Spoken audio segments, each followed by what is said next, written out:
శ్రీ గురుభ్యో నమః. శ్రీమాత్రే నమః. మా భక్తి టీవీని ప్రోత్సహిస్తున్నటువంటి మా ప్రేక్షకులందరికీ ధన్యవాదాలు తెలియజేస్తూ 16 మార్చి నుంచి 22 మార్చి వరకు గల కాలానికి రాశి ఫలితాలు ఏ విధంగా ఉన్నాయి ఇప్పుడు మనం తెలియజెప్పుకుందాము. ముందుగా గ్రహస్థితులు. వృషభంలో గురువుగారు, మిథునంలో కుజుడు, కన్యలో చంద్రకేతువులు, అలాగే శనిగారు కుంభరాశిలో, రవి రాహు శుక్ర బుధులు మీన రాశిలో. ఇక వారాంతానికి వెళ్ళేటప్పటికి చంద్రుని యొక్క స్థితి మాత్రమే కన్యా రాశి నుంచి ధనస్సు రాశికి వచ్చి ఉన్నది. ఇక మిగతా గ్రహ స్థితులలో మార్పు లేని కారణం చేత అవే రాశిలో ఆ గ్రహాలు కొనసాగుతూ ఉన్నాయి, అంటే సంచరిస్తూ ఉన్నాయి. ఇక ఈ గ్రహాల యొక్క దృష్టి ఏ విధంగా ఉంది అంటే, కుజుని యొక్క దృష్టి చంద్రకేతువుల మీద ఉంది, గురువుగారి యొక్క దృష్టి కూడా చంద్రకేతువుల మీద ఉంది. ఇక మిగతా శనిగారి దృష్టి కానీ, గురువు గారి మిగతా దృష్టులు కానీ, అలాగే కుజుని యొక్క 7-8 దృష్టులు కానీ కేవలం రాసుల మీదనే ఉన్నాయి తప్ప గ్రహాల మీద లేవు. ఇది గమనించదగ్గ విషయం. అయితే గురువు గారి యొక్క దృష్టి చంద్రకేతువుల మీద ఉంది, ఆధ్యాత్మిక చింతన పెరుగుతోంది. అలాగే మానసికంగా దృఢంగా ఉండడానికి, మంచి నిర్ణయాలు తీసుకోవడానికి, చక్కటి సత్ప్రవర్తనతో ఉండడానికి, ఆధ్యాత్మిక చింతన పెంచుకోవడానికి ఇత్యాది వాటన్నిటికీ కూడా ఈ దృష్టులు చాలా చాలా బాగున్నాయి. అలాగే మాతృవర్గ రీత్యా ఎవరి జన్మజాతకంలో అయినా చంద్రమంగళ యోగం ఉండి వారికి మాతృవర్గంతో ఏదన్నా విరోధాలు ఉన్నట్టయితే కొంచెం అలాంటి వారు మటుకు మాతృవర్గ రీత్యా కొద్దిగా ప్రేమాభిమానాలు కలిగి ఉండాలి అని చెప్పి తెలియచేస్తూ ఉన్నాను. ఇది ప్రయత్నపూర్వకంగా చేయవలసి ఉంటుంది. ఇది చెప్పదగినటువంటి సూచన. అలాగే చంద్ర, కేతు, కుజ ఈ 3 గ్రహాలకి స్తోత్రపారాయణాలు చేసుకోవడం చాలా చాలా మంచిది అని చెప్పి సూచన చేస్తూ ఉన్నాను. ఇది ప్రతివారు చేసుకోవడం కూడా మంచిదే. ఇక్కడ రాశితో సంబంధం లేకుండా ఓవరాల్గా మనం గ్రహస్థితులు చెప్పుకుంటూ ఉన్నప్పుడు ఖచ్చితంగా ఈ రాశి వాళ్ళకే ఇలా ఉంటుంది అని చెప్పడానికి రాదు. వాళ్ళకి చెప్పే పరిహారం వాళ్ళకి చెప్తాను. ఇప్పుడు నేను చెప్పినటువంటి పరిహారాలు ప్రతివారు చేసుకోవడానికి ప్రయత్నం చేయండి. చంద్రుని యొక్క స్థితి వారాంతంలో ధనస్సు రాశిలోకి వచ్చి ఉన్నది కదా, కుజుని యొక్క సప్తమ దృష్టి పడుతూ ఖచ్చితంగా ఇది కొంత మానసికమైనటువంటి అశాంతి ఏర్పడడానికి అవకాశం ఏర్పడుతోంది. అంటే కొంచెం గుండె ధైర్యం తగ్గినట్టుగా ఉంటుంది, బలము తగ్గినట్టుగా ఉంటుంది. అంతకన్నా వేరే ఇతరత్ర విపత్కర పరిస్థితులు ఏమీ ఉండబోవు. చంద్రగ్రహ స్తోత్రాలు, కుజగ్రహ స్తోత్రాలు, కేతుగ్రహ స్తోత్రాలు ఈ 3 పఠిస్తూ ఉండండి. మీకు చాలా అనుకూలమైన ఫలితాలు ఉంటాయని చెప్పి తెలియజేస్తూ, ఇకపోతే కలయిక ఫలితాలు ఏ విధంగా ఉన్నాయి అని ఒకసారి మనం చూసుకున్నట్టయితే,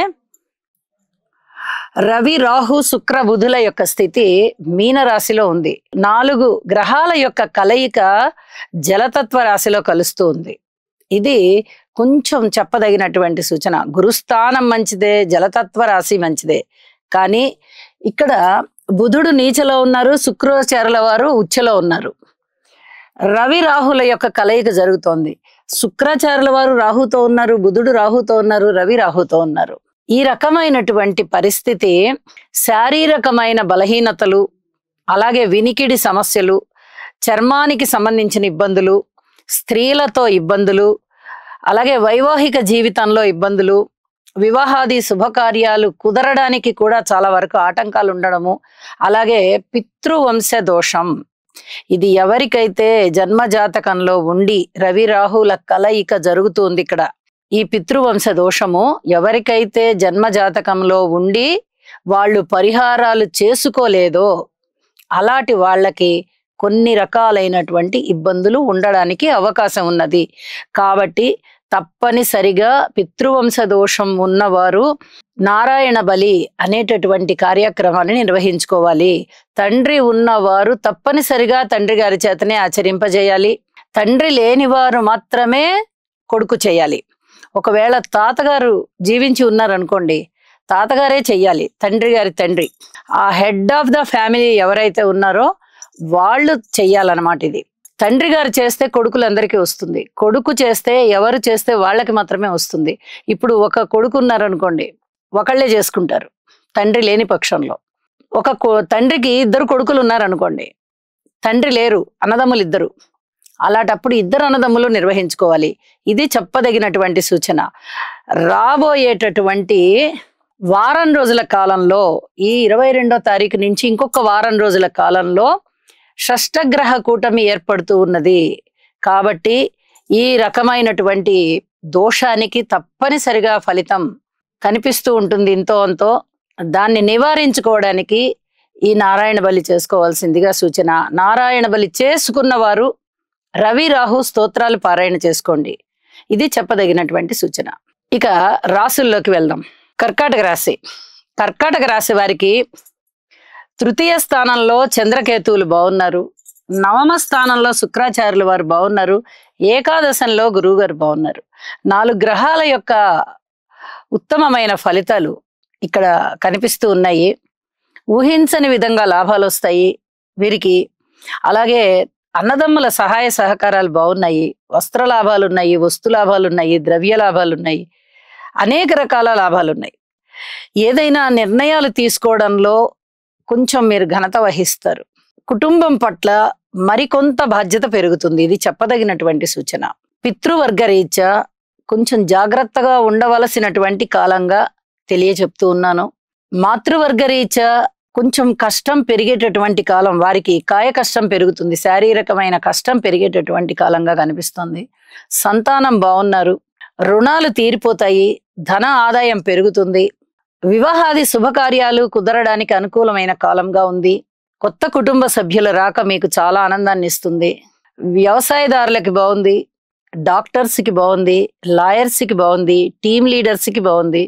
అలాగే కార్మికులు, కర్షకులు, నేత పని వారు, చేతి వృత్తుల వారు ఇత్యాది వారందరికీ బాగుంది. వేద విద్యార్థులకి బాగుంది. ఇది చాలా చెప్పదగినటువంటి సూచన. మఠాధిపతులకి బాగుంది, పీఠాధిపతులకి బాగుంది. చాలా అద్భుతమైన గురుగ్రహ ప్రభావం చాలా బాగుంది అని చెప్పి తెలియచెప్పడం జరుగుతుంది. స్థాన చలనానికి అవకాశాలు ఉన్నాయి. దూర ప్రాంతాలకి వెళ్ళాలి అనుకునే వారికి అనుకూలమైన కాలం నడుస్తుంది. ప్రయత్నాలు చేసుకోవచ్చు వీరు. అంత అద్భుతంగా ఉంది. అలాగే విద్యార్థుల విషయంలో మామూలు వేరే విద్యలు నేర్చుకునేటటువంటి విద్యార్థులు, ఇప్పుడు చెప్పినటువంటి వేద విద్యలు, లాయర్లు, డాక్టర్లు ఇలాంటి వారు కాకుండా మిగతా విద్యార్థుల విషయంలో కొంచెం శారీరకమైన శ్రమ పెరుగుతోంది. వీరికి అభ్యాసం కూడా ఎక్కువగా చేసుకోవాల్సిందిగా సూచన చేస్తున్నాను. ఉన్నత విద్య చదివేటటువంటి విద్యార్థులకి బాగుంది అని చెప్పి తెలియచెప్పడం జరుగుతోంది. అలాగే ఉద్యోగ రీత్యా కొంచెం కష్టం పెరిగేటటువంటి కాలం. ఏదైనా వృత్తిలో ఉన్నవారు, అంటే వారి వృత్తి వైద్య వృత్తి లేదా లాయరు, ఇలాగా ఒక ప్రొఫెషన్లో ఉన్న వారికైతే కొంచెం పర్వాలేదు. కానీ మిగతా వారికి చేతి వృత్తులు అలాంటివి చేసుకుంటూ ఉంటారు కదా, అలాంటి వారి విషయంలో కొంచెం శారీరక శ్రమ పెరుగుతోంది. ఇది చెప్పదగినటువంటి సూచనగా తెలియజెప్పచ్చు. ఇక తండ్రి గారి విషయంలో కానీ, తండ్రి తరఫు బంధువుల విషయంలో కానీ కొద్దిగా శ్రద్ధ తీసుకోవాల్సినటువంటి కాలంగా తెలియచెప్తూ ఉన్నాను. ఇది చెప్పదగినటువంటి సూచన. అలాగే స్తోత్ర పారాయణాలు చేసుకునే విషయంలో రవి రాహు తప్పనిసరిగా చేసుకోండి. దుర్గా అమ్మవారి పూజ చేసుకోండి, రవి రాహు స్తోత్రాలు చేసుకోండి. ఆరోగ్యం పట్ల కూడా కొంత శ్రద్ధ వహించండి. ఇది చెప్పదగినటువంటి సూచన. వారాంతానికి వెళ్ళేటప్పటికీ చంద్రుని యొక్క స్థితి చాలా అద్భుతంగా ఉండి ఊహించని విధంగా మీకు రుణాలు ఇంకా ఏమన్నా మిగిలిపోయి ఉంటే అవి తీరిపోయేటటువంటి పరిస్థితి వస్తుంది. కొత్త రుణాలు కావాలి అనుకుంటే కొత్త రుణాలు కూడా మీకు పెద్ద మొత్తాలలో దొరికేటటువంటి పరిస్థితి కనిపిస్తోంది. ఇది మీ మానసిక సంతోషానికి చాలా చాలా ఉపకారం చేస్తోందన్నమాట. అంటే మీ మానసికమైన సంతోషాన్ని ఇంకా ఇనుమడింపజేస్తోంది అని చెప్పి తెలియజేస్తూ ఉన్నాను. రాజకీయ నాయకులకి బాగుంది. ప్రజా సంబంధాల విషయంలో కూడా చాలా అద్భుతంగా ఉంది. కొత్త వ్యాపారాలు చేయడానికి, నిర్ణయాలు తీసుకోవడానికి అనుకూలమైన కాలంగా తెలియచెప్పచ్చు. ఒక 4 గ్రహాల యొక్క అనుకూలత ఎప్పుడైతే కర్కాటక రాశి ఉందో, అనుకూలమైనటువంటి గురుగ్రహ ప్రభావం చేత గాని, చంద్రకేతువుల యొక్క ప్రభావం చేత గాని ఒక దైవభక్తి బాగా పెంపొందింపబడుతోంది. సాక్షాత్తు దైవమే మనకి సహాయం చేస్తున్నారా అనేటంతగా అంత అద్భుతమైన ఫలితాలు కనిపించబోతున్నాయి అని చెప్పి కూడా తెలియజేస్తున్నాను. ఎవ్వరూ నిరాశ పడవలసిన అవసరం లేదు.